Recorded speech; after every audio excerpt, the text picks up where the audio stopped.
Everybody. If everybody could gather over here by the stage, we're going to start our USBWA awards presentation soon. 2 minutes.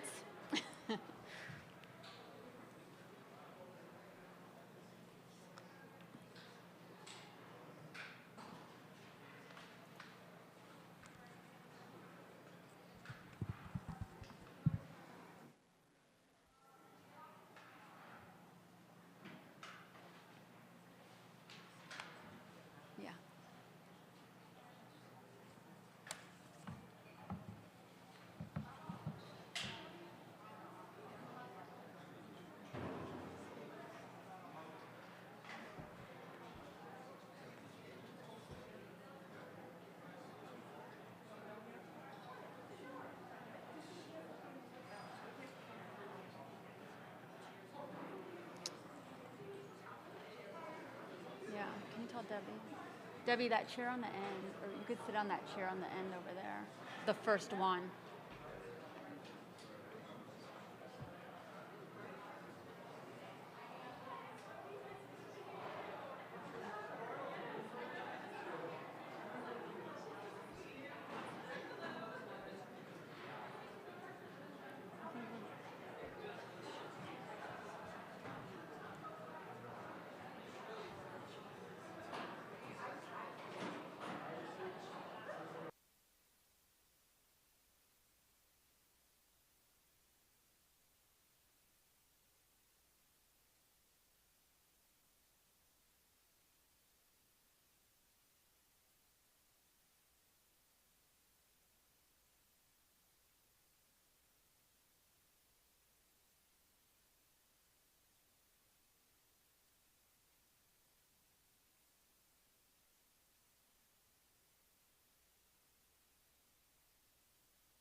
Okay, hello everybody. Thanks everybody for being here today ahead of what's sure to be a really exciting Final Four. I'm glad you could all make it. I'm Shannon Ryan. I'm this year's president of the US Basketball Writers Association. And thanks to the women basketball players, we've seen them shine a light on some of the inequities in the sport. And I think all of us in our industry understand that fight. So for the USBWA, we've been dedicated to supporting those who cover the sport and representing women's basketball reporters and college athletics communicators, like all of you, when it comes to access, exposure, and representation. We've put a special emphasis this year on growing our membership for women's basketball writers and continuing to recognize those of us who tell these stories. While relying on the backbone of women's basketball representation, Mel Greenberg, our vice president, we've expanded our board this year to represent all regions of the country in our weekly voting and our national awards. So I'd like to take a second just to thank those of you who were on our board this year as members: Charlotte Carroll, Alexa Philippou, Megan McCune, Michelle Vopel, Scott Ritchie, Augusta Stone, Tukni Nguyen, Percy Allen, Doug Feinburn, Cheryl Coward, and Barb Kowal for their service. I'd also like to start things out by making an announcement that the USBWA's Ann Myers Drysdale Award winner this year goes to South Carolina's Aaliyah Boston. Aaliyah, congratulations to Aaliyah. She has, some of you might have heard, she has an athletic pursuit tonight, so she obviously couldn't be here. She's a little busy, but we wish her congratulations on this honor. This afternoon, we'll be recognizing our winners for the USBWA for the Mary Jo Haverbeck Award, the Rising Star Award, the Pat Summit Most Courageous Award, and we're also inducting a new member into our USBWA Hall of Fame. And I would like to ask those of you who are winners to please stick around afterward for photos, and your family members as well. The Mary Jo Haverbeck Award is a very special award. It's named for the longtime women's sports communication director at Penn State who passed away in 2014. The award pays tribute to Mary Jo for her pioneering and visionary work as one of the first women to work in the college athletics communications field. I'd like to invite college basketball analyst Debbie Antonelli to the stage to present this year's winner.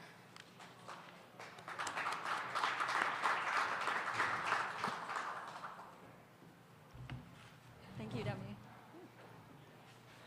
Thank you, Shannon. Thank you very much. It's an incredible honor for me to be here to present the Mary Jo Haverbeck Award. I have to admit I'm a little bit nervous because this person has meant so much to me personally and professionally, and it's an incredible honor that she asked me to speak on her behalf and introduce her. So let me say that first. My heart feels like it's pounding through my chest because this is a significant award that recognizes the work of a woman that has spent incredible service to our game in Mary Jo Haverbeck. And if you ever went to Penn State or if you ever came here, you would have seen her and met her, and she was an incredible beam of light in this incredible opportunity to cover our women's game. This person is an incredible role model. She is a gatekeeper. She is a caretaker. And she's also an incredible curator of our game. I'm going to go ahead and tell you who it is. I don't know if it's a surprise. I think everybody knows it's Debbie Jennings from the University of Tennessee. So let me say that first, because what I'm going to say next obviously would give it away. When you have the incredible responsibility of being a curator and a caretaker and a gatekeeper for one of the most iconic people in our game, and Pat Summitt, that requires incredible service and dedication, and that's more than just doing the job. That's doing all the extra things that come with it. It's managing relationships and people and protecting and making sure that everything about the University of Tennessee, and not just Tennessee, but women's basketball, is highlighted in the best frame, with the best platform, with the best people. I can tell you that when I was a young broadcaster and my first opportunities in the early to mid-'90s to cover Tennessee women's basketball, I made sure that I sat up straight, my shoes were dusted off, and that when it was time to speak to Pat Summitt, that I didn't want to say anything stupid because it was so intimidating, and I wanted to make sure that I was brushed up and prepared and ready. And Debbie had a lot to do with that. If you ever covered Tennessee while Pat was coaching and while Debbie was leading, you would have known about the G10 garage. None of us like to park over there, but that's where Debbie sent us. You also would have known that if you were able to get into the inner circle, it took me a while, but I moved from the pool house to the main house at Pat's house, and it took me a couple of years to get there. And Debbie had a lot to do with me being able to help build my relationship with Pat. And then if you ever did a post game with Pat, it was probably because Debbie let you. And I will say that Pat always bought, which was a really remarkable quality about Pat Summitt. So I say that because Debbie had so much to do with the trajectory of our game, and you may not even look at it from that perspective, but if you covered the game during that time and you saw what we were able to see in the growth of the women's game, and you watched what we have now and you're paying attention to what we have now and how we cover the game, you can thank Debbie Jennings for a lot of that, and that's why she's a very worthy recipient of the Mary Jo Haverbeck Award. Debbie?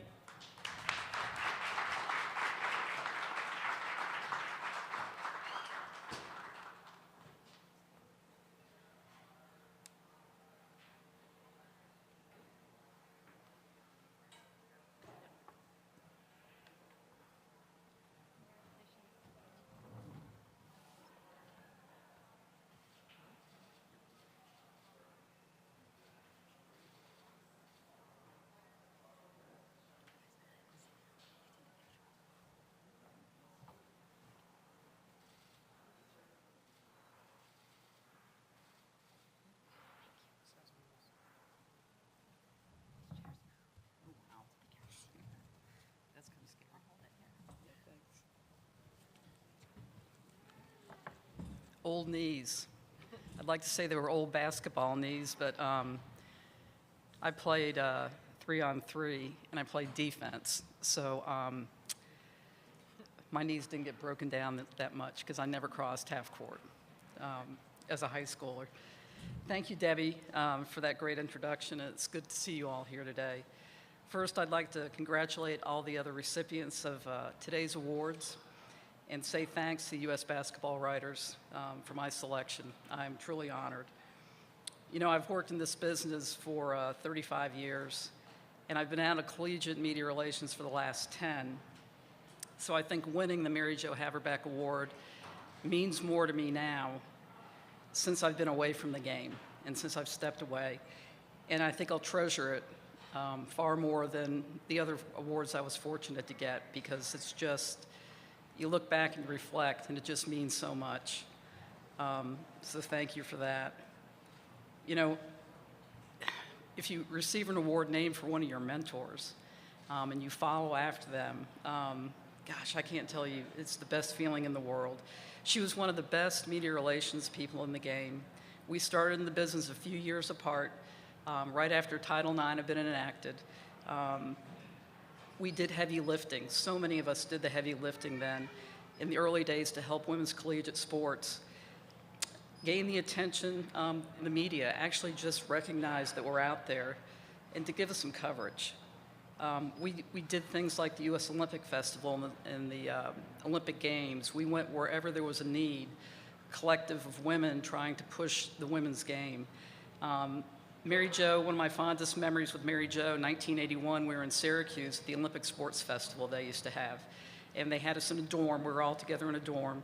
And Mary Jo had worked for the BBC in London. And she was very, had loved British. And I'd bought a boom box with a little 5-inch black and white TV in it in Philadelphia at our convention earlier that summer. And so all these women that were in the dorm covering the sports festival crowded around the little 5-inch TV watching Lady Di, watching the wedding. And MJ, had us all kind of dress up and everything. It was like 4 o'clock in the morning. So that's a real fond memory, and those things that you'll always treasure and remember. At that sports festival, I did men's and women's basketball. I was press officer in charge of both the events. And so I learned a lesson very early on as a young SID when I was trying to wrangle all the media and to get their interviews and help them out. I ran across a coach that said, "Nope, our freshmen don't talk to the media." And I was like, "What do you mean your freshmen don't talk to the media? This is the U.S. Olympic Festival. We're not on your campus. They're going to talk to the media." I learned very quickly, don't cross John Thompson when he's talking about Patrick Ewing. That was a battle that I was not going to win. I think that taught me a really valuable lesson, that I always felt like it was my job to make your job as easy as it could be, because you need access. Open practices with Pat, yep, you've got it. Access to players who are polished and notable and quotable, check. Mic up Pat, and during a game or a practice, follow her to her home, in the locker room. Whatever you needed, that was done. Your game reporting, your features, your profiles, your lengthy takeouts made our teams come alive to the readers, the listeners, and the viewers, and that was really, really important to the growth of the game. And so by building this symbiotic relationship, we put a real spotlight on how great women's basketball could be, and people would learn about it. So thank you all for all of that. I had the amazing fortune of working with Pat Summitt my entire career, and I miss her every day. And this has been a walk down memory lane since I haven't been back to the Final Four since 2008. 1,098 wins, 208 losses, 161 players she coached, 8 national championships. Everybody graduated 100%, and she gave us a lifetime of memories. It was the best job you could ever have for a media relations director. It was a dream job, really. It's good to be back here in Minneapolis at the Target Center. My last trip here was in 1995 when we faced UConn in the title game. That didn't work out so well for us, and it kind of kick-started Connecticut's dynasty that they would enjoy for many years to come. I'd like to thank former Lady Vol Michelle Marciniak sitting down here for flying to Minneapolis to be here for today's awards. It means the world to me that you're here. I know your memories here aren't that great. Crossover dribble, we may want to go back out on the court to look at that from '95. But thank you very much, Michelle. And so, again, thank you for this award. Thank you for writing about this great game and for honoring me today. Thank you.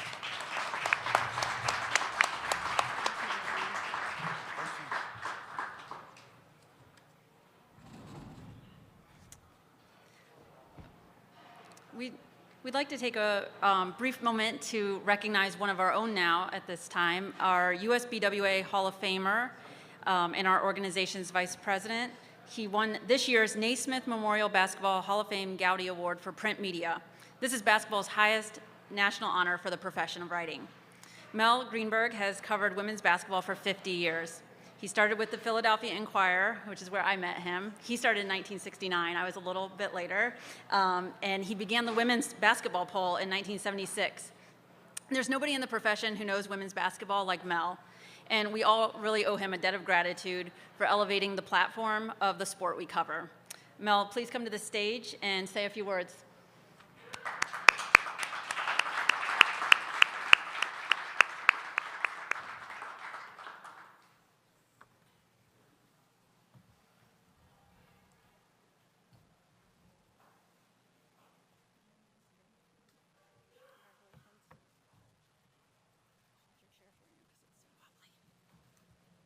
Get older and you do cataracts and you decide, well, I'll pick farsighted because you see more. You suddenly learn you need to get reading glasses to look at print and everything else in front of you. Thank you. Apparently, unlike the previous administration in Washington, while Michelle Vopel has been named as this year's Gowdy winner, the masses seem to want to keep the 221 winner on active celebration duty, which brings me up here. It's something that I had come to accept was not going to happen. I always joked, Bomber didn't win the PGA, I'm not, the Galley will be my PGA. And then after the award got announced and I'm at the Women's Basketball Hall of Fame last August, and Danny Gavitt, the president of the NCAA, was there. And I said, are you aware of what happened? And he went, yes, the Grand Slam, which gave me my opening sentence in the speech that night. Before the night, the closest I got to the Grand Slam was the menu at Denny's.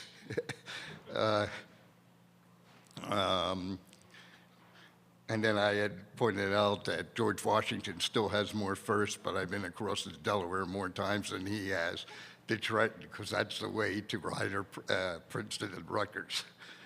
And somebody years ago who was a Quipster once said, you know, Mel, one day they're going to make you an honorary woman, to which I responded in the speech. On behalf of the gender, I'm glad to break another glass ceiling since I was the first women's writer for them to win. If anyone doubts where things have gotten because of all of you, the year I was working on rolling out the poll, Digger Phelps, who I knew off his Penn days and my Temple basketball manager days with the men's team, stopped by the office of one of our columnists. And he looks at me and he says, I told him what I was doing, why don't you find something more meaningful? And I came back and says, Digger, one day you're going to call me for help. And it was a joke. But he became an athletic director and they needed a basketball coach. Yes, he called. There was a time that I wouldn't get in conversations outside our very large community with what I did, because it was too dangerous what might follow. These days, if I jump in an Uber or a Lyft and the ride is going to take a little bit, eventually we get around to it. And as soon as I mention just what I was involved with, in the summer, WNBA, in the winter colleges, they immediately start a conversation. I just want to shout out, I don't know why, this is 1 second ago. I think just being with you causes a bit more emotion because it was hard to get as many people in that night. So, but I want to shout out, there's someone here from the Inquirer. The Inquirer actually got back to sending someone this year, Jonathan Tannenwald, who somehow was impressed meeting me years ago as a Penn student. But to the Uber reference, the reason this is now in the public conversation, yes, a chunk of it is ESPN, but more of it is what you all do, and especially what the younger crowd has done to replace the diminishing print media. You know, that's what's kept this thing going and growing. So with that, I turn this back to my former high school writer friend at the Inquirer, and looking forward to a great set of games and conversation with all of you the rest of the weekend. Thank you.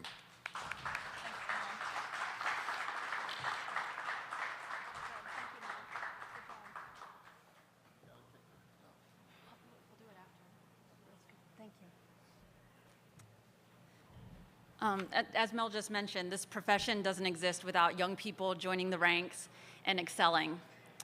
This is especially important as the women's basketball platform continues to rise and more people pay attention to the sport as it's grown and the exposure to it grows because of these young people covering the sport.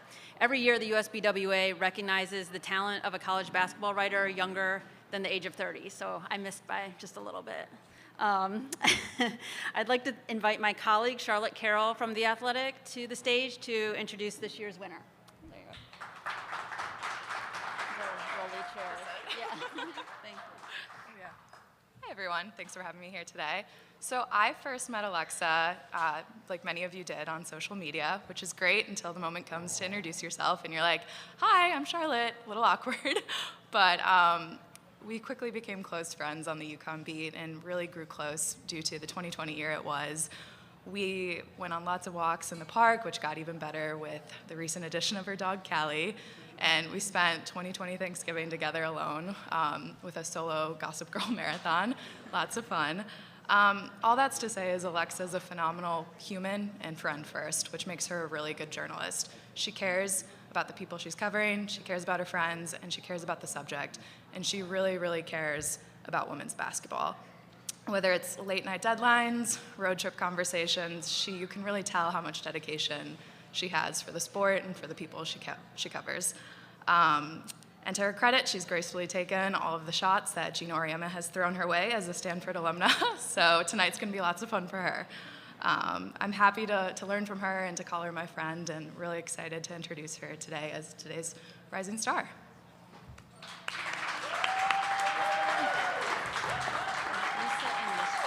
Oh, absolutely.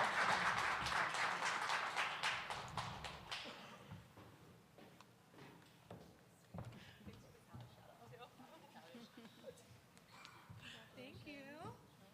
No, it's fine. Don't worry.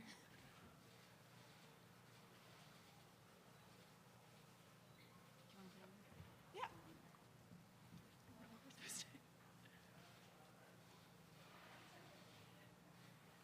Great, thank you. Oh, it's totally fine. I don't even know how to do that. All right.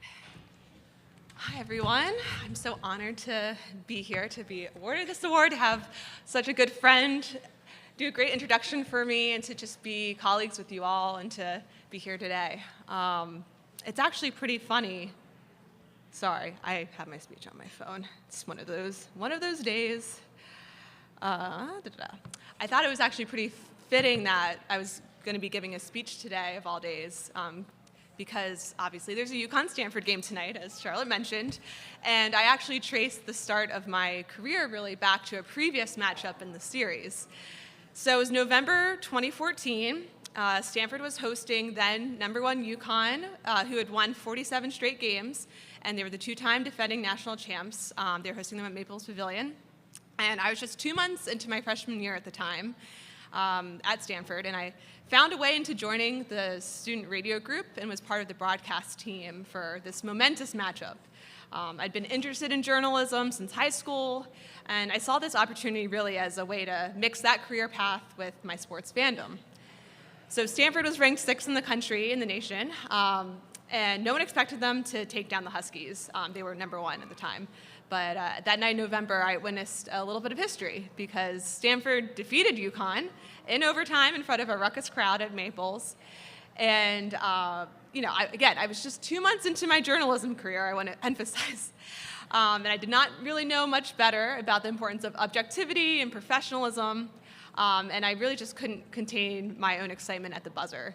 So as the buzzer sounded, my co-broadcaster and I were still on the air, and I rose from my seat and I started jumping up and down, just with the crowd, until I quickly realized that I let my emotions get the best of me, and I needed to sit back down and finish the call. But if you go back and look at the game broadcast, you can actually see me at the courtside table doing exactly this. And even once the dust settled, the game was really the only thing I could talk about for 2 weeks. And I tell this story because, in retrospect, that's when I should have known that I was meant to be in the gym, on the sidelines, and in this industry. It took me some time to figure that out, for certain, and I tried covering different sports. But at the end of the day, I discovered that there's no place I'm happier than in the gym or in the arena, talking with athletes and coaches, not just about who won or who lost or why they won, why they lost, but how they arrived here, wherever here was at that given time. And so I traded my radio equipment for a notepad and pen, and instead of being a fan of a team, I learned to embrace being a fan of the game and appreciating the wealth of stories that the sport has to offer, developing a critical eye towards the ones both good and bad that need to be told as the space continues to expand. And as anyone sitting next to me during the Bridgeport Regional knows, I have still not lost sight of the thrill of an upset or when a game is decided on the last play. So in my young career thus far, I've come to learn that you can always improve as a writer and a reporter in your knowledge base or your sourcing, but passion for women's basketball, and I say women's basketball very intentionally because of where we are as in the sport and in the space, it's something that you can't fake. And it's something that can get you through the tough times in this really hard industry and a thankless job. And it can also take you places that you've never imagined. So to me, that's been my North Star since diving into the space, and it'll continue to be moving forward. And I promise throughout my career that I'll prove to be worthy of this incredible honor and to do what I can to help make a difference in this space, because as that day in November 2014 showed, there's nowhere else I'd rather be. So, thank you. Thank you.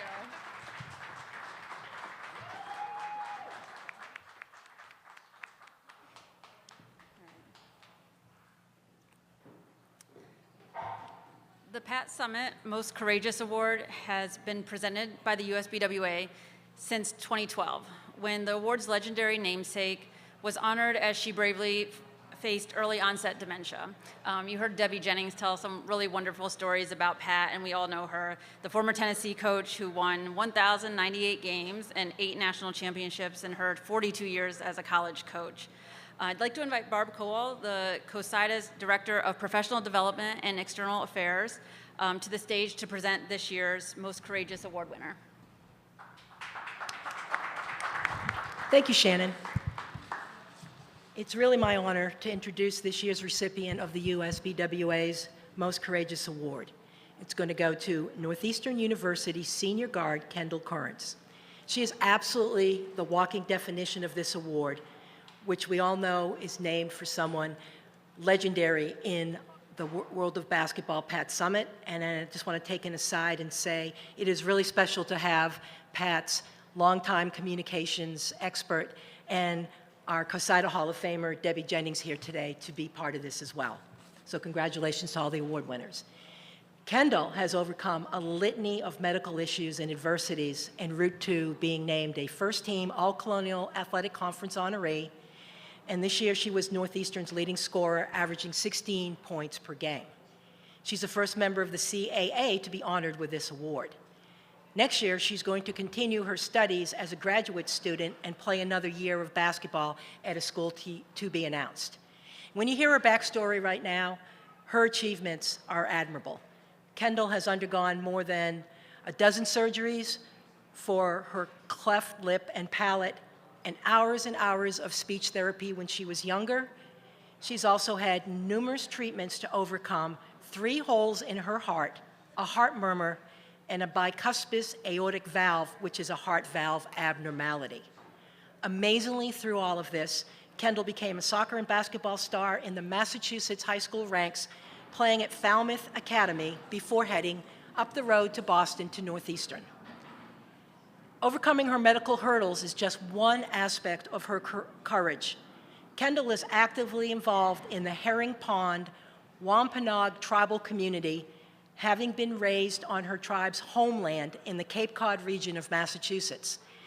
She is an advocate for Native American issues, the role of women, and land reclamation and language projects.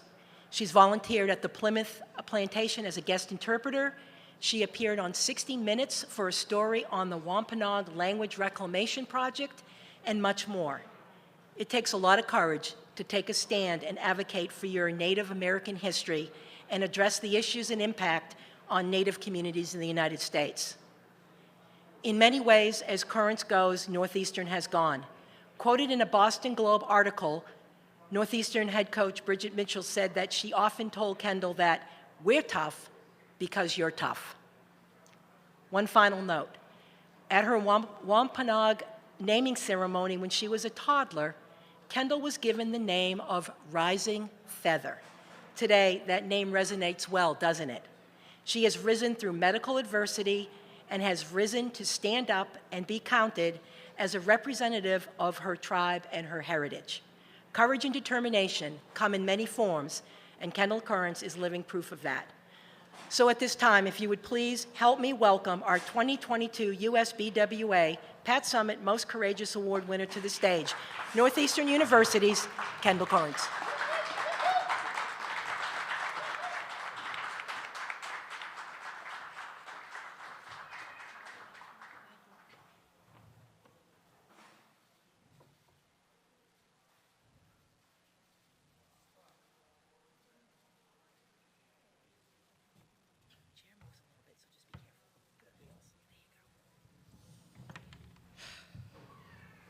Wow, can't stop smiling.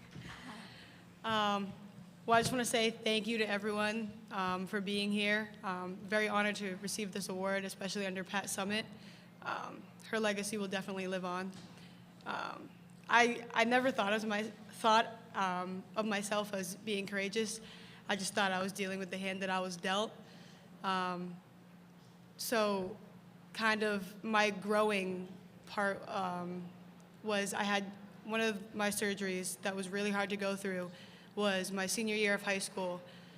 It's called a LaForte 1. They basically fracture your jaw, put a bunch of titanium plates in, and just move it forward. But with that, they moved my jaw too far forward, 1 millimeter, which seems like nothing, but I couldn't talk anymore. It was just taken away from me. Couldn't understand what I was saying. And especially going into the basketball season, being a leader on my high school team since I was like a sophomore was just, I thought the world was over. I was just like, I can't talk. I don't know how to communicate. So that was definitely a crucial part in me growing as a person. Quoting Pat Summitt when she found out she had Alzheimer's, she said, "There's not going to be any pity party, and I'll make sure of that." And I kind of take that with me. And there's many times that I was just like, I can't do this anymore. Why me? Why me? But you can't think like that. There's no time for it. And you just have to keep pushing. And just remember that there's always someone that has it worse than you. But again, I just want to say thank you. I'm beyond grateful to have received this award. And I also could not have gotten here without a lot of courageous people by my side. So thank you.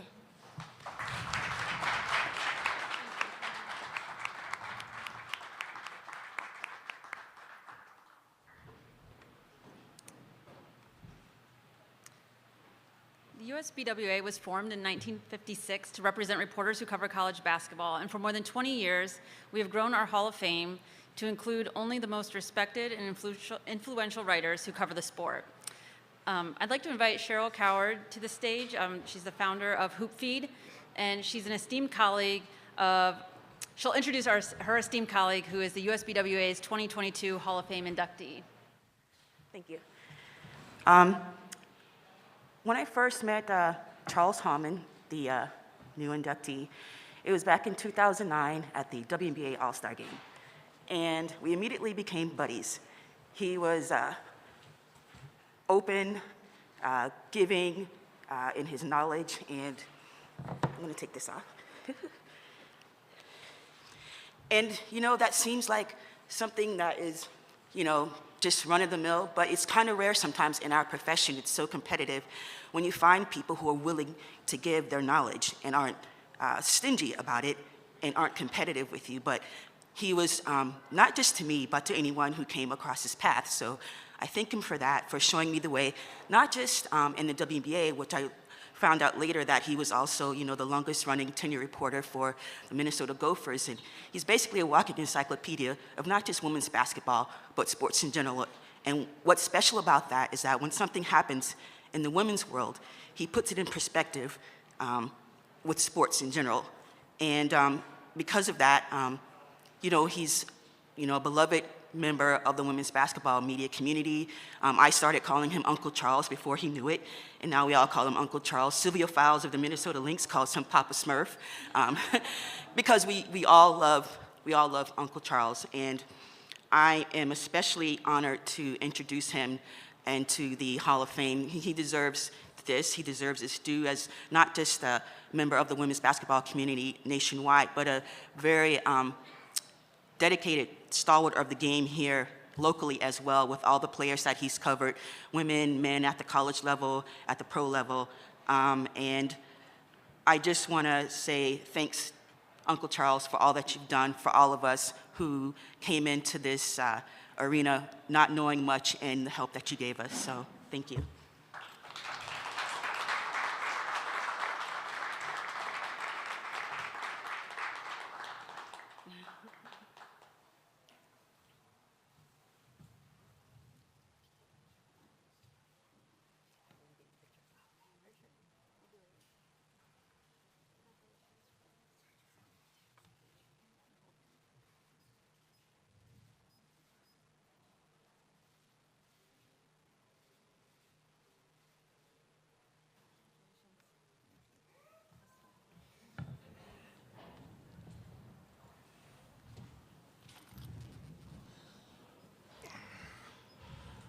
I would say a joke here. I thought I was dead, that people were saying so much good things about me.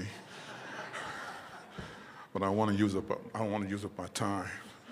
I'm always on the other side of these mics, so just bear with me as I try to figure out how to do this on this side of the mic. Usually Hall of Fame induction speeches, usually you hear the inductee say something like, there's so many people you can thank, but you just can't name them all. Well, I won't disappoint you by not saying something similar, because for me, it's true as well. First of all, I want to thank God for his grace and mercy and his gifting me with the skills of observing, listening, and writing. To my family, who had to endure my constant fussing over things I could change and not change, thank you for your sacrifice. And for the oh so many black female athletes from prep to college to pros and beyond, stars and non-stars, big time and little ones alike, for trusting me with their stories, that I would present them in their proper and deserving light over the years. I am forever grateful, and hopefully I will never disappoint or betray that trust. Not ever in any form of daydreaming I ever imagined myself sitting here this day, my name now etched among the 200 in the USBWA Hall of Fame. Me, whose only goal was to be a good reporter. Going into the hall that stands for excellence and greatness, I've been told I'm deserving of this for my decades of dedication and hard work. The hard work and dedication to my craft, always striving to be the best journalist I can be, was ingrained in me almost to the day I said out loud that I wanted to be in the media in some form or fashion when I grew up. The three people who blessed me with and raised me, each in their own and unique way, stamped this lasting impact on me. My father, who was a master storyteller, whose friends said he could talk Jesus off the cross. I listened to him tell countless life stories with such style and gusto and humor that you thought he made it up. I also inherited his stubbornness and his stick-to-itness, as well as learning how to craft a story. My mother, who after several miscarriages was told she would never have children, but instead taught her only child how to read and write before I went to kindergarten. She encouraged my love for reading, and I read everything she put in front of me. She bought me my first radio, my first typewriter, and my first tape recorder. She also encouraged me almost to a fault when I was often discouraged of ever becoming a journalist in this business after college. After her death in 1995, I discovered she almost kept almost everything I ever wrote, dating back to grade school, through my beginnings as a journalist. And my uncle, who was among the few all-black troops to go overseas during World War II, who after the war moved to Detroit to live with his older sister and her husband, and eventually served as my second father, would always tell me whenever I was faced with a problem to just use my imagination. He helped me when I relocated here in Minnesota. Charles and Ethel Hallman and Addis Hines are not with me today physically, but I know they are looking down on their only son, their only child, and their youngest nephew. I hope I made them proud, and I hope I didn't disappoint them ever. I'm an extreme introvert.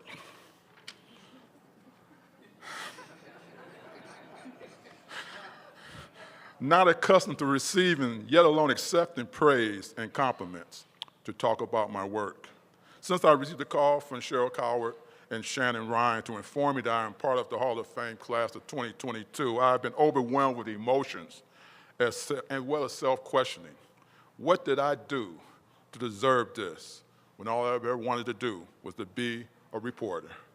That my words and not my name could or would make a difference, small or large. My retired pastor told me once after I retired as a school teacher that I was finally ready to accept the full-time call to ministry, to be a communicator of the written word, the first drafter of history through my reporting. I take this very seriously. I've been told that I'm a role model for younger journalists who look like me, that I open doors for others who look like me to follow. I didn't know anyone was watching me over the years. My greatest honor and blessing to date is being a father, grandfather, and a respected community elder. Now I'm in the USBWA Hall of Fame. To be in such rarefied company of writers, journalists, and broadcasters is truly humbling. I'm extremely thankful and blessed. I thank you very much.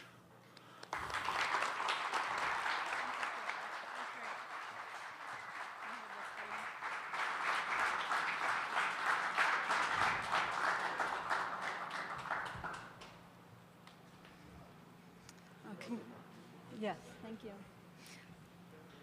Wow, these were really inspirational speeches, and it's really just an honor to be among all of you. And I don't know how so many of us who are writing these games aren't going to be fired up after listening to people like Mel and Charles who have been doing this so long, and Kendall's story, Debbie and Alexa. It's just, I feel like I think all of us feel like we're part of something really special. I do right now, just hearing these stories, and feel honored being part of a group that covers these games. So thank you everybody for sharing your stories and being here. And that's such an important part of what the USBWA does is, helping reporters be able to tell these types of stories, and like Kendall's and other athletes. And it, I think, helps raise the game and grow the game, and shows like how we can all work together to get these stories out there. So thank you very much for being here, and congratulations to all our winners. I'll just say a few quick thanks to some people, again, to our board members and the voters, to Vice President Mel Greenberg, our Executive Director Malcolm Moran, our webmaster Ted Ganji, all of the women's basketball, athletics, communications staffs on campuses and conferences who help us tell these stories. And thank you to the NCAA and the staff here at the Target Center for allowing us to host this event here. And again, we really want to just especially thank the athletes and the coaches, again, for sharing these stories with us. Exposure is so important for what we do and for helping grow this game. So I encourage all of you who are in here to become a member of the USBWA. If you're not already, sportswriter.net, you can become a member. I just ask the people who won the award if you can stick around and your families, and we can take some individual photos and send those to you. But I think as always, we'll be rooting for some great games and great quotes, and I think go get them tonight, everybody. Thank you for being here.